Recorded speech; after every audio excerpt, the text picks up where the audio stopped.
The fresh produce section of the Federal Food Safety Modernization Act is raising concerns for small farmers who are afraid the new rules could bring more harm than good. It's just not well thought out. Henry Wright represents the Rhode Island Farm Bureau. He has problems with the fresh produce section of the Federal Food Safety Modernization Act. It's the first major regulation of its kind in 70 years. Signed by President Obama in 2011, it covers every aspect of the food supply chain, from farm to fork.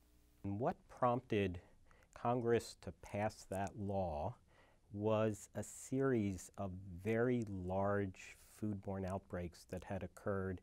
The act includes stricter hand-washing policies, limitations in the pick-your-own operations, and extensive water testing. The rules and regulations also involve around this tremendous amounts of paperwork. The profit margin could be consumed just by the added paperwork. That's why Wright is meeting with Congress and the Food and Drug Administration.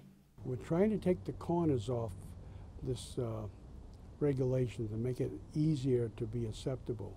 The FDA says it worked with growers and farmers for 6 years to develop the rules, and it's not stopping now. We continue to listen, we continue to learn, and we will continue to work with the growing community to get this rule in place and be able to deliver the safest fruits and vegetables. A heavy lift, Wright says. I think there's so much pent-up anger over this that they're going to have to do something real major. The bigger farms must comply with the new regulations by January 2018. Smaller operations will have up to 2 years to adapt. The FDA says the extra time will let it modify some of the rules if necessary to make it acceptable for everyone. In Washington, D.C., Isabel Sanchez, Eyewitness News.